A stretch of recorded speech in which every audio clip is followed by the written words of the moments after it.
लिखवाओ से निज दया से सुंदर भाव बताकर कार्तिक मास 24वां अध्याय सुनो सुधाकर। जय श्री कृष्णा। राधे राधे दोस्तों, आप सभी पर भगवान विष्णु अपनी कृपा सदैव बनाए रखें। आज की वीडियो में हम सुनेंगे कार्तिक मास महात्म्य का अध्याय 24 और अध्याय 25 और साथ ही सुनेंगे भगवान विष्णु की एक सच्ची कहानी। तो आप सभी लोग हमारे साथ जुड़े रहिएगा और वीडियो को पूरा जरूर देखिएगा। तो आइए सबसे पहले सुनते हैं भगवान विष्णु और उनके एक सच्चे भक्त की कहानी। तो प्रिय भक्तजनों, एक गांव में भोला नाम का एक गरीब ब्राह्मण रहता था। उसे शास्त्रों का बहुत ज्ञान था। उसके पास गांव का कोई व्यक्ति कुछ भी पूछने आता था तो वह उसकी परेशानी का उपाय बता देता था। एक दिन उसकी पत्नी सुधा ने कहा, सुनो जी, आप जो सबको उपाय बताते रहते हो, यह सब लोगों को मूर्ख बनाते हो, या इस सब में कोई सच्चाई भी है? तो भोला ने कहा कि तुम मेरी धर्म पत्नी होकर मेरी शिक्षा पर प्रश्न चिन्ह लगा रही हो। मेरी बात कभी झूठी नहीं होती। सुधा ने कहा, तो फिर अपने लिए कोई उपाय क्यों नहीं करते? तुम्हें दिखाई नहीं दे रहा हम कितने गरीब हैं? भोला ने कहा कि अमीरी गरीबी की माया तो मेरे श्रीहरि जाने, लेकिन एक बात है, उन्होंने आज तक हमें भूखा सोने नहीं दिया।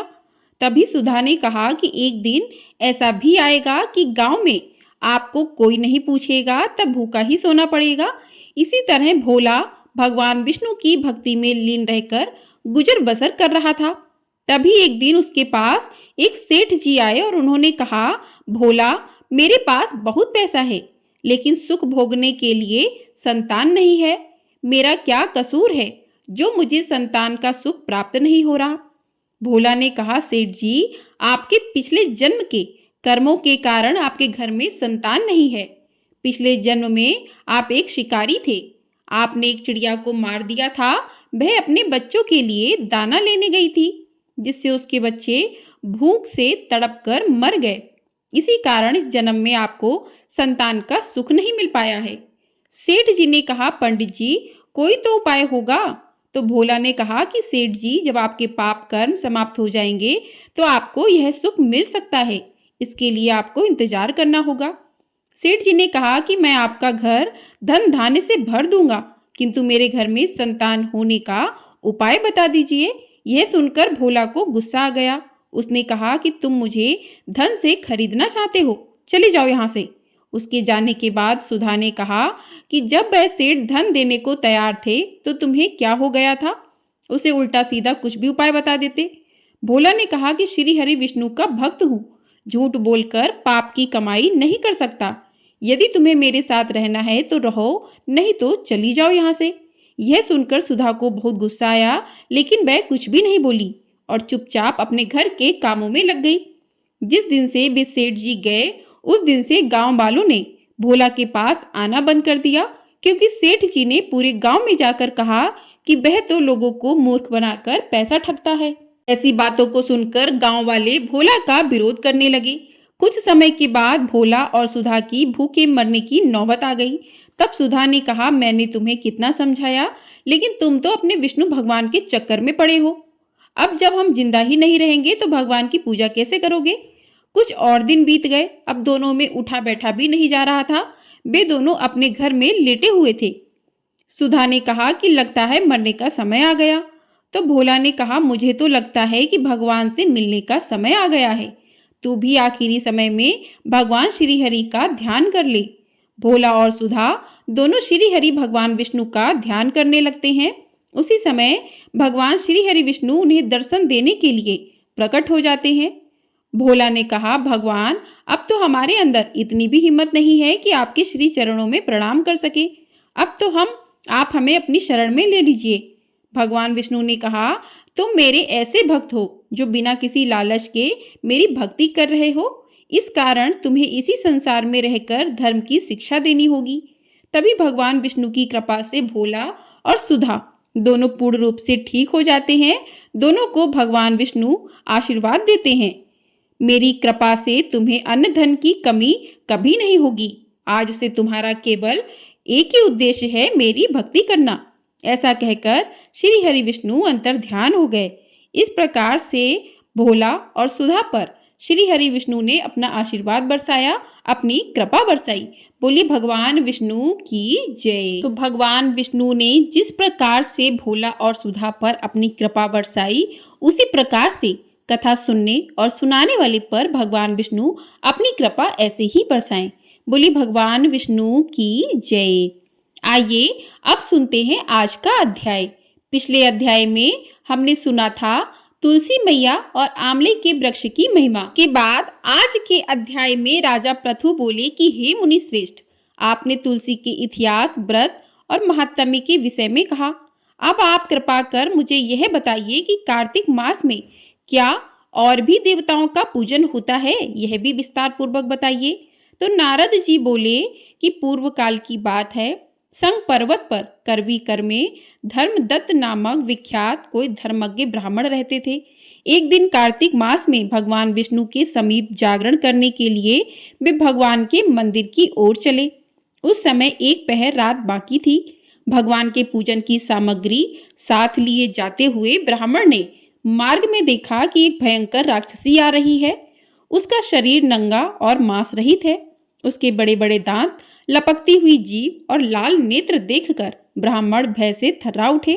उनका सारा शरीर कांपने लगा। उन्होंने साहस करके पूजा की सामग्री तथा जल से ही उस राक्षसी के ऊपर प्रहार किया। उन्होंने हरि नाम का स्मरण करके तुलसी दल मिश्रित जल से उसको मारा था, इसलिए उसका सारा पातक नष्ट हो गया। अब उसे अपने पूर्व जन्म के कर्मों के परिणाम स्वरूप प्राप्त हुई दुर्दशा का स्मरण हो आया। उसने ब्राह्मण को दंडवत प्रणाम करके इस प्रकार कहा कि ब्राह्मण, मैं पूर्व जन्म के कर्मों के फल से इस दशा को पहुंची हूँ। अब मुझे किस प्रकार उत्तम गति प्राप्त होगी। धर्मदत्त ने उसे इस प्रकार प्रणाम करते देखकर आश्चर्यचकित होते हुए पूछा कि किस कर्म के फल से तुम इस दशा को पहुंची हो, कहाँ की रहने वाली हो, तुम्हारा नाम क्या है और आचार व्यवहार कैसा है, ये सारी बातें मुझे बताओ। उस राक्षसी का नाम कलहा था। कलहा बोली, ब्राह्मण, मेरे पूर्व जन्म की बात है कि सौराष्ट्र नगर में भिक्षु नामक एक ब्राह्मण रहते थे। मैं उनकी पत्नी थी। मेरा नाम कलहा था और मैं बड़े क्रूर स्वभाव की स्त्री थी। मेरे वचन से भी कभी अपने पति का भला नहीं किया। उन्हें कभी मीठा भोजन नहीं परोसा, सदा अपने स्वामी को धोखा ही देती रही। मेरे कलह विशेष प्रिय था, इसलिए मेरे पति का मन मुझसे सदा उद्विग्न रहा करता था। अंत तोक्तबा उन्होंने दूसरी स्त्री से विवाह करने का निश्चय कर लिया।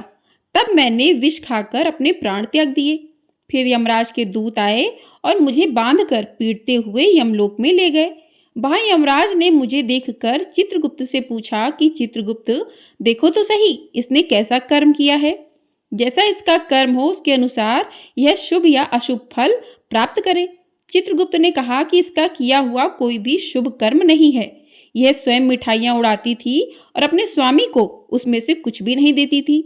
इसने सदा अपने स्वामी से द्वेष किया है, इसलिए यह चमगादुरी होकर रहे और सदा कलह में ही इसकी प्रवृत्ति रही है, इसलिए यह विष्टाभोजी सुकरी की योनि में रहे। जिस बर्तन में भोजन बनाया जाता है उसी में यह सदा अकेली खाया करती थी, अतः उसके दोष से यह अपनी ही संतान का भाड़ करने वाली बिल्ली हो। इसने अपने पति को निमित्त बनाकर आत्मघात किया है, इसलिए यह अत्यंत निंदनीय स्त्री प्रेत के शरीर में भी कुछ काल तक अकेली ही रहे। इसे यमदूतों द्वारा निर्जल प्रदेश में भेज देना चाहिए। वहां दीर्घ काल तक यह प्रेत के शरीर में निवास करे। उसके बाद यह पापनी शेष 3 योनियों का भी उपभोग करेगी। कलहा ने कहा, विप्रवर, मैं वही पापनी कलहा हूँ। इस प्रेत शरीर में आए मुझे 500 वर्ष बीत चुके हैं। मैं सदैव भूख प्यास से पीड़ित रहा करती हूँ। एक बनिए के शरीर में प्रवेश करके मैं इस दक्षिण देश में कृष्ण और बेड़ी के संगम तक आई हूँ। ज्यों ही संगम तट पर पहुंची त्यों ही भगवान शिव और विष्णु के पार्षदों ने मुझे बलपूर्वक बनिए के शरीर से दूर भगा दिया। तब से मैं भूख का कष्ट सहन करती हुई इधर उधर घूम रही हूँ। इतने में ही आपके ऊपर मेरी दृष्टि पड़ गई। आपके हाथ से तुलसी मिश्रित जल का ससंग्र पाकर मेरे सभी पाप नष्ट हो गए हैं। द्विज श्रेष्ठ, अब आप ही कोई उपाय बताइए। बताइए मेरे शरीर से और भविष्य में होने वाली भयंकर 3 योनियों से किस प्रकार मुक्त होंगी। कलह का यह वचन सुनकर धर्मदत्त उसके पिछले कर्मों और वर्तमान अवस्था को देखकर बहुत दुखी हुआ।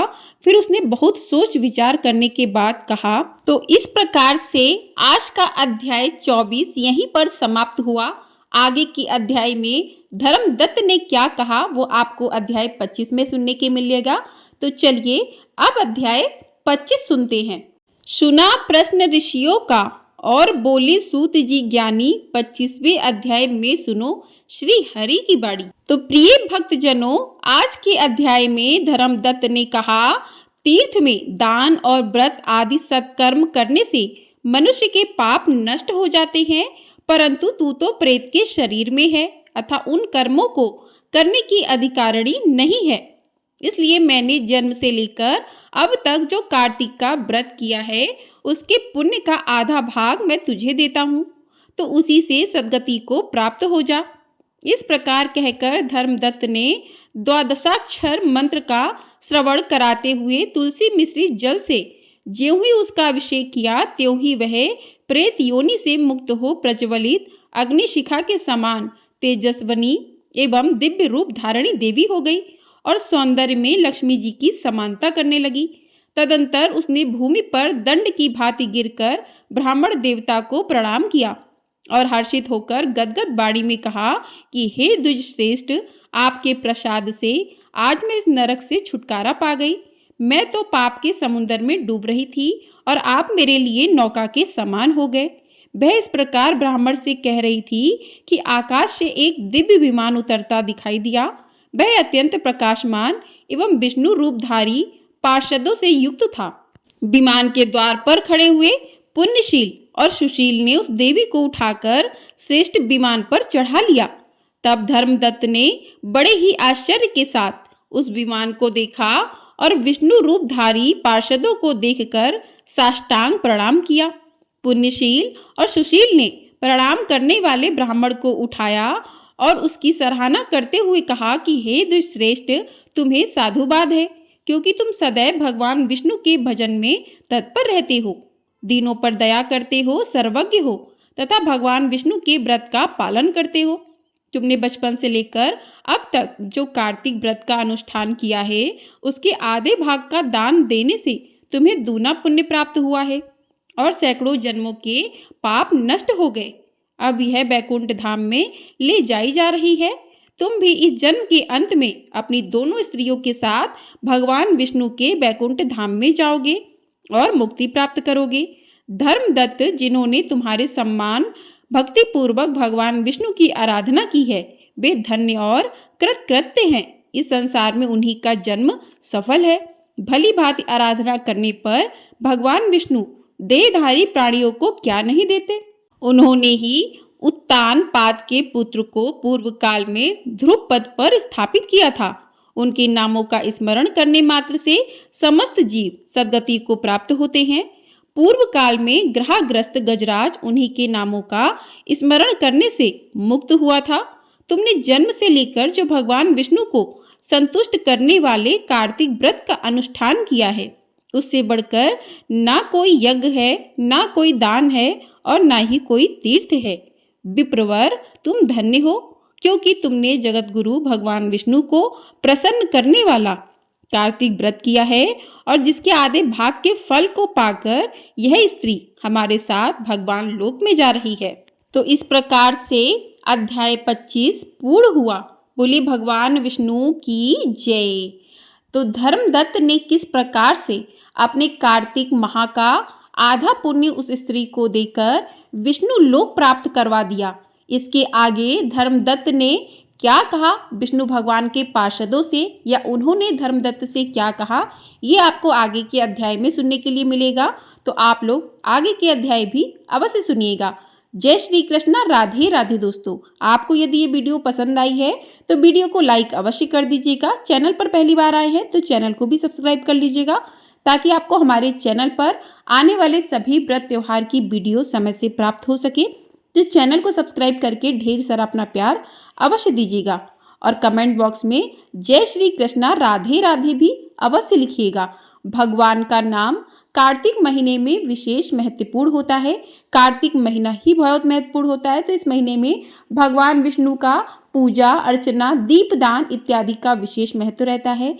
इस महीने में कथा सुनने का भी विशेष महत्व रहता है। तो जो भी भक्त इस महीने में कथाएं सुनते, पढ़ते, दूसरों को सुनाते हैं, तो भगवान विष्णु उन पर अपनी कृपा बरसाते हैं। बोलिए भगवान विष्णु की जय।